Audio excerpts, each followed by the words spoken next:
I basically just said, I want to take people in an 18-wheeler around to the wineries. I'm going to build something that is unique to me. I'm going to put it on the market, and I think that it'll track. If you're paying too much attention to what everyone else is doing, it dilutes your own special offering. Don't overthink all the details. A lot of people get stuck because they're intimidated by all the things that they don't know. Self-trust is the most important thing an entrepreneur can have as an asset.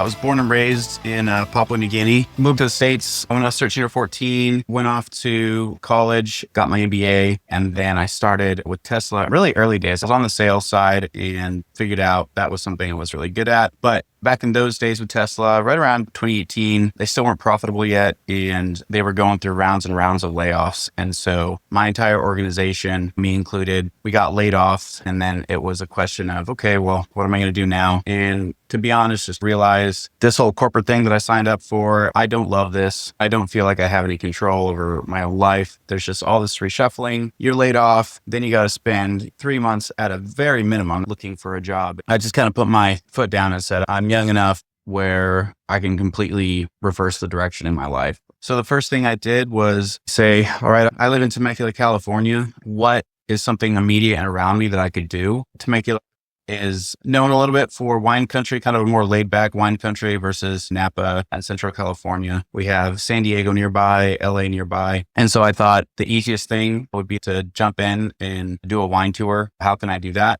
For $3,000, I'd purchased this old 1990 International school bus. It's really beat down. And I started to fix up for wine tours. I call it lipstick on a pig, which is like, all right, I'm going to make it really cute on the inside, completely fix this thing up, and people are going to have no idea, or they're not going to care.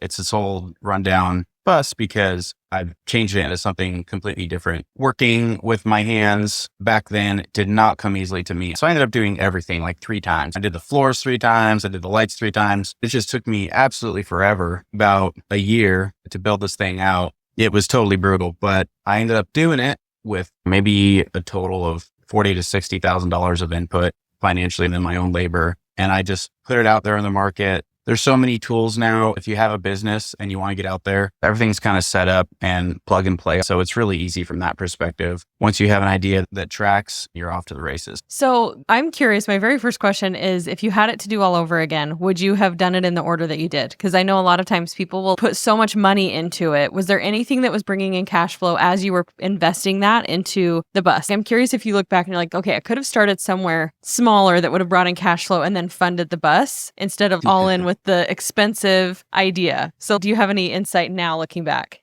Yeah, I mean, I really went off of faith back then, and I used unemployment and stimulus checks to do it. And so I was putting it into this one thing that was a little more risky. Starting smaller, I think that would have been possible. I could have picked up a lower capacity vehicle perhaps and fixed that up with, it wouldn't have taken as much time, it would have taken fewer resources, and I could have gotten out there and done some warm-up laps, made a little bit of money, build out some of the kind of architecture on the back end. That would have been a lot more digestible, a lot easier for sure. And I think that would have brought my timeline down maybe by half. Or even lower, depending on what I was doing. So like a vehicle capacity of like 5 to 10 may have been doable. I also really emphasized the aesthetics on the interior. I wanted people to walk in and feel like they were in a living room, so it needed to be really roomy and all that. And that was really important. But if I had wanted to start a little bit smaller, I could have made that a little bit less of an emphasis. But I do feel that would have put me back more into, that would have made me more of a commodity. And kind of my perspective is never ever be a commodity. It's just a grind. You won't make a lot of money. I'm familiar with the area. There's a lot of, like you said, there's wine tasting going on. And so how did you identify that gap? I mean, probably like a little bit of creative inspiration, like you said, but then from there, did you go in and research, like if there was a place to come in with that competitive advantage or what? Like, how did you kind of vet the idea to go and invest that much time and money into it? Yeah. Well, I have a much different perspective than most people, I think. I avoid I basically do the minimum amount of market research and the minimum amount of kind of investigating my competitors, because I have a very strong commitment to the idea that you need to be unique and you need to be yourself. And the more you look at what everyone else is doing, the more you get this like mindset creep of becoming the same thing as your competitor. And so if you're paying too much attention to what everyone else is doing, it dilutes and dilutes and dilutes your own special offering. So the calculations I did in my mind were really, really simple. I know the market exists. I know the market exists. I know that entering into the market requires some basic minimal like registration and licensing. And I didn't see anyone else who was doing anything even remotely similar to me, which to me, a lot of people who I think are looking at starting a business, mindset's so important. And a lot of people are thinking, I need to imitate someone else's success. And that just sets off alarms in my head. That's the exact opposite of the way that I view the world. The last thing I want to do is imitate what someone else is doing. And so that allows you to kind of be, I'm not going to say lazy, but you don't have to worry about it as much. I basically just said, I'm going to build something that I like, is unique to me, and I'm going to put it on the market, and I think that it'll track. And it did. It really tracked. And so to this day, I think it was only a couple months ago that I even did a analysis for competitor pricing. I didn't even know what my competitors were charging, because I thought what determines your price is that intersection of supply and demand. The market kind of sets the price. So as the demand goes up, I raise my price, and then wherever that settles on your XY graph, that's where my pricing is. And it really doesn't matter so much what my competitors are charging. So I just didn't think that way. I really didn't do a ton of research at all. Yeah. Okay. So tell us, I don't even think we've said the name of your business is Toasted Tours. So literally sorry. Toasted Tours. Yeah. So tell us a little bit about that when you finally had the vehicle ready to go and you'd kind of put all this energy into the aesthetics. What did it look like launching that? Like, how did you book the first tour up, and what was the marketing like? Just kind of talk us through the actual launching and making that first amount of money. Yeah. Again, I wanted to avoid overthinking things. I basically said, all right, if my product is good, then I don't have to overthink my marketing. I don't have to go out there and knock on doors quite as much. I just need to be visible. That's it. I just need to be seen. How can I be seen? Your primary channels today are obviously social media. I didn't have a website yet, so I didn't throw that up. I basically just threw it out on social media, some Facebook groups, Instagram, and that was about it. And then once I put it out in a couple places, it started getting a lot of views. And then I had people inquiring in saying, okay, how do I book this? How much is it? Et cetera, et cetera. And so it really just started off with conversations going back on social media. And, I had people said, well, I want to take it out on this day. And I said, okay, let's take it out on that day. You can Venmo me, I'll pick you up. I wasn't embarrassed. I was starting out and I didn't have a lot of my sort of infrastructure set up. If I had any advice for someone who is wanting to start a business, I'd say, don't overthink it. Just make sure that you are offering something that you think is of value to the customers, and then your payment system and all that, you'll kind of figure it out as you go, and you don't have to be embarrassed. You don't have to overthink it. Just have a verbal agreement with your customer. Hey, look, Venmo me. I'll provide the service, and we kind of take it from there. And so it kind of happened organically and just leveled up. Yeah. Cool. So what does the business look like right now? Like, have you scaled it? Do you still just have the one bus? Did you expand beyond that? And I can't remember what year you said this initially launched. So how long have you been in business? Yeah. So I'm about right around 4 years. I mean, this is really I really kind of started this over COVID and then came into the market, as things were opening back up over COVID. I had the original bus, which was like a capacity of 20. And then that went really well. And I had the option to expand after that. And so I started thinking about what I wanted to do. Um, and it came to me pretty quickly. And I just needed to figure out if this was viable. But I thought, this is very much me. I thought I want to take people in an 18-wheeler around to the wineries.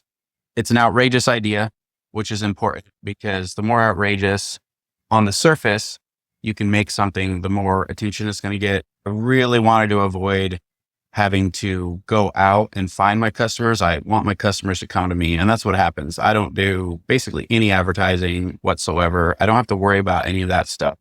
People just come to me. So that is the trailer bus, the 18-wheeler. Has a pretty brutal project.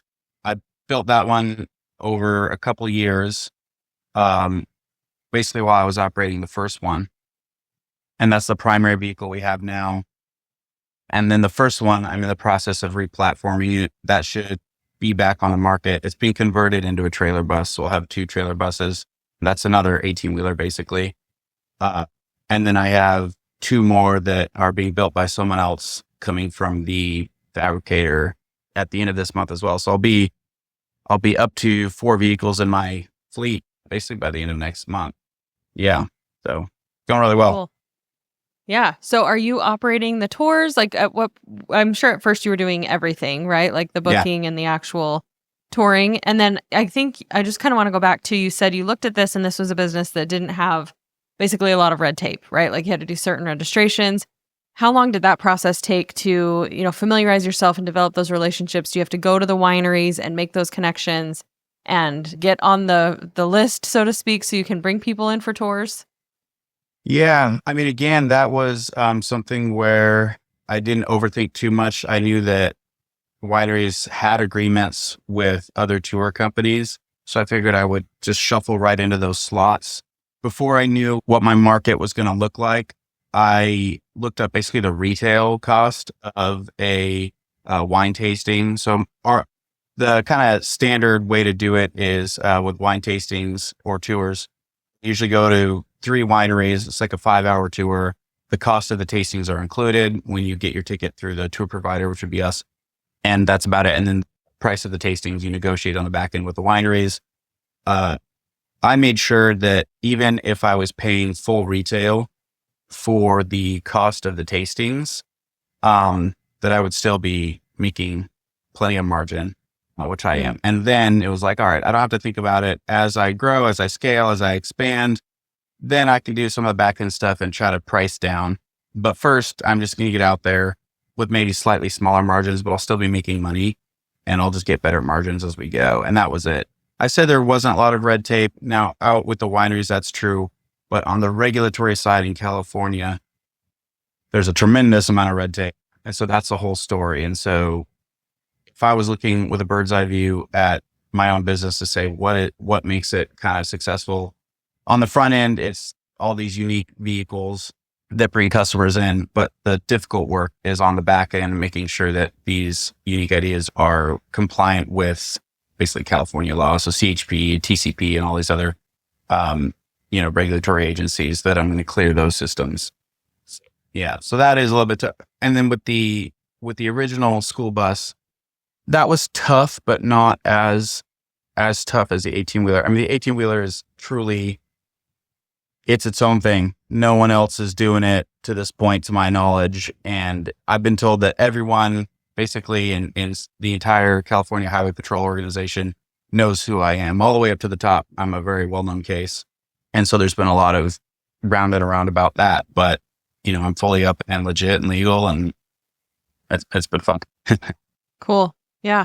So really the vehicle itself is kind of your competitive advantage in what probably could be considered a saturated market. I know that you've probably looked, and you've even mentioned you didn't want to overthink it. You didn't want to do too much market research with competitors and things like that. But even as you started posting and sharing this on Facebook, on those other pages, what has been the response from people? Is it the thing that they love the most is exactly the thing that you put the most time and attention into, just the unique vehicle they're able to take these in? Because what most people who do wine tours, like, what are they I've never done one. What are they usually Yeah. traveling in? Like, is it just a standard, shuttle bus type of a thing? Yeah. I mean, so there are a lot of different types. I would say the majority of vehicles are more commodity class. So basic Sprinter vans, kind of these older party bus things you might find in Hollywood at 1 a.m., bunch of neon lights and they're all blacked out and everything, which is not really what you should be experiencing in wine country. And, wine country is all about being outside and seeing the beautiful countryside roll by. So yeah, but there are a few that are kind of unique. So there are multiple trolleys out there, which are old trolleys, like San Francisco trolleys mostly, that have been fixed up and put on a platform that you can drive. There's some sidecar businesses, which are fun, which is like a motorcycle with a sidecar. So it's two people and they take someone in a sidecar to do tours. That's really fun. So there are kind of unique businesses out there, kind of like mine, but I would say 80% is more the commoditized. Is that kind of the response you get from most of your customers? And the reason that they're passing that on is just due to the uniqueness of the experience. Like being able to be in a vehicle that lends itself to more, you have more views, it's a little more cozy, more comfortable, more like you're at home, but you're also experiencing this unique experience. Yeah.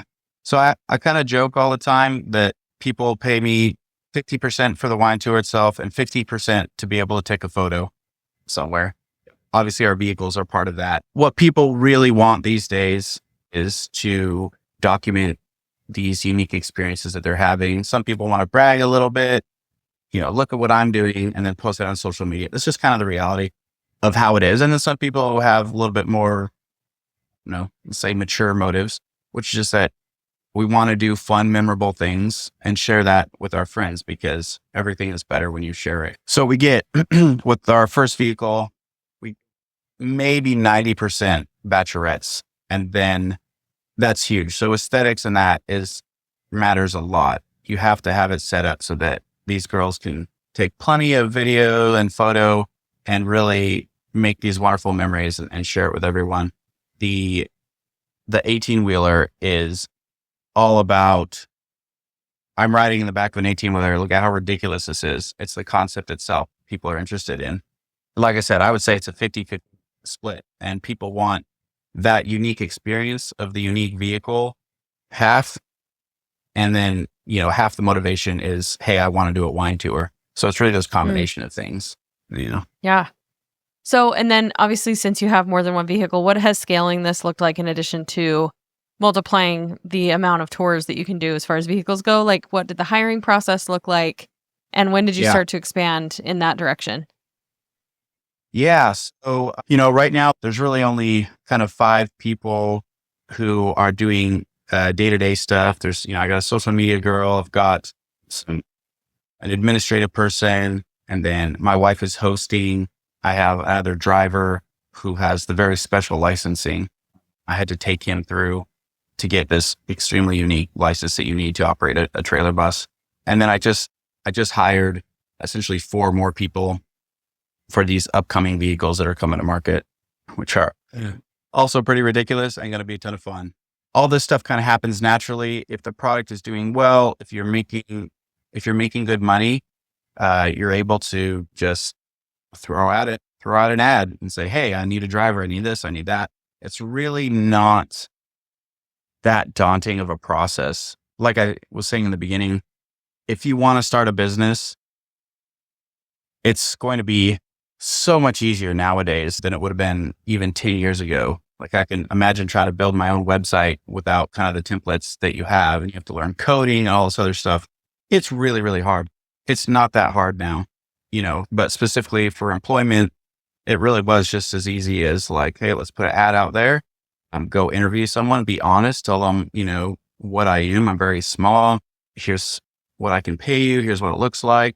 And, have that agreement and then hire them, bring them on board, do kind of your necessary paperwork. And that's about it. So really organic, really kind of easy, Cool.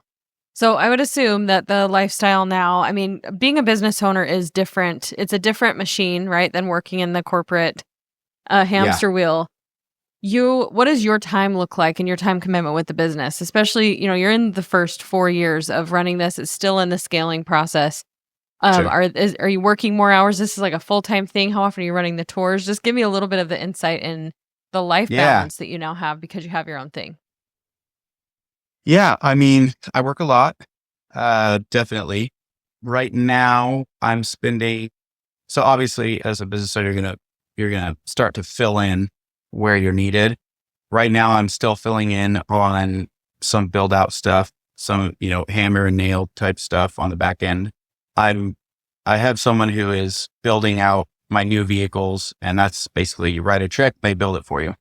Um, but the original bus that I had, I'm replatforming that. And so I'm doing that one myself. My day to day is I usually wake up, I get out there as early as I can, and I work until I'm tired and I'm ready to go. So that is nice because you don't have the tyranny of the time clock. I work very, very hard, but if it gets to 3 o'clock and I'm like, I'm not being that productive, I'm worn out, I leave. I don't set dedicated days off. It's more so I'm reading internally how I feel. So if I wake up one day, I'm feeling pretty burnt out. I think today's the day that I'm going to take off. I'll do that. And that's a privilege that I have, obviously, from having my own business. I don't work less. I just work as I need and want to. And I do sometimes just take time off kind of arbitrarily. I have employees who basically are driving or hosting for me. And again, I'm filling in where I need to. But if I want to, I have that freedom to kick back and not do very much. And Yeah. so I really do have basically this passive income that's substantial and strong. And I have the freedom not to work. I want to work. So I do. Yeah. Because you like what you're doing now. Yep. It's kind of Yeah. the dream. It's not passive income isn't always the dream. I think it's making income on your terms so that it can support the lifestyle and the overall vision of what you want to do with your time, right? And having that Yeah.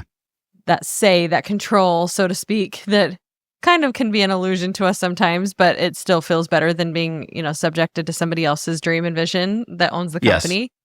Yeah. Cool. Yeah. So Absolutely. what did it look like I know we kind of talked about hiring people logistically, but even just as you were running those tours, what did it look like how did you prepare yourself to not just, okay, now I have the vehicle, now I have some customers. Like, what did it look like to talk to them? How did you prepare to be a tour guide for a wine tour? Yeah. I've decent experience working with people, handling customers, and doing all that with my, kind of corporate background. But at the end of the day, people are people. I just, you be welcoming. You try to give people a little bit, in my case, a lot of people in the beginning were looking for a little bit of education on wine. So I made sure I understood what I was talking about. Didn't go over the top, but just kind of the basics with wine. And then nothing above what you would do if you were, having someone over for a dinner or something, how to be a good host. For the most part, we have bachelorette parties that would come. And so for me, the first thing I wanted to do was make sure that these girls feel safe, but also be extremely friendly and warm and welcoming. So that's a little bit of the balance that I would play with in the beginning, is, kind of that warmth. I'm a guy in a big truck with 20 ladies on a bachelorette tour. Most people are just fine being themselves and being crazy, doing what they have to do. But some people, I had to, make a point to make them feel comfortable around me. That's really about it. I mean, just person to person, be myself and make people feel welcome. Yeah. And just kind of like, what would the flow be like as you're driving and you're in between? Like, was there education involved? Was it just kind of like, because you're on the tour, what kind of background or research did you do so that you could provide a unique experience outside of just, the vehicle itself? Yeah. So the tour, usually on the tour, I was driving and hosting at the same time. So, when they first come on board, I would do the brief, let them know what to expect. People need expectations are really important to people. They need to have an idea of what the day's going to look like. And so kind of setting that out, what the structure is going to be, telling them where we were going to go, how long we're going to be at each stop, that kind of thing. And then getting them all set up so they can listen to their own music and, have their food and drink situation set up. And then we would head out, and I'm basically out of sight, out of mind, unless they need me, sort of driving up there at the front. And then we get to the wineries, taking them in to where they needed to go. The winery would always have a host set up who would I would do a handoff and say, all right, ladies, you're in good hands. Here's your host. And then the host would take them, and they actually had kind of the training with wine and the knowledge and all that. They would do their own wineries kind of education and presentation with the wine. So yeah, that's about it. Like I said, pretty common sense stuff. Yeah. Yeah. You were really just kind of matching an existing product with a demographic and just finding that inside missing point that didn't quite exist, right? Like you just kind of filled a need and filled not even a need. It wasn't like solving a problem necessarily, but it was coming in and saying, here's a level up to what exists out there. And there's already people paying for this. There's already customers. So just how can I slice out my piece of that pie and create a more unique experience? So I think that's comforting to maybe people listening. You didn't have to go and create the whole ideation of a wine tour, and you didn't even have to become super knowledgeable about the landscape and like all of this, the wine itself. Yeah. You're really just the facilitator and the go-between, bringing people to the end product. And then somewhere in the middle, you were also in and of yourself a product. Yeah. Yeah. If there's one main thing that I would communicate to someone who is looking to start a business, it would be something like this. Don't overthink it. Especially don't overthink all the details. You need to do your basic level of diligence, obviously, but I think a lot of people get stuck even starting because they look down the road and they're intimidated by all the things that they don't know. And you don't really need to think that way. The tools are there when you need them as you grow. You don't need to do everything all at once. You just need to start, really kind of get yourself out there and just keep adapting and growing. If you have a good idea, it may not end up being a good idea, but you can just start again over and over and over. And then again, my emphasis is don't over research what's out there. Don't have a mindset of, hey, I'm trying to fill a gap that no one else has seen. And I need to find that gap. I need to play this zero-sum game. Entrepreneurship, from my perspective, is not like that. And I think what people really will be most successful at is bringing their own personal approach to whatever it is they're doing. So in my case, it was wine tours. Anyone who starts a wine tour, they build it out according to how they would like it on their own, that's what I did. I said, what would I enjoy if I was doing a wine tour? And they follow their own intuition. The end result is going to be a product that's unlike anything else that's on the market.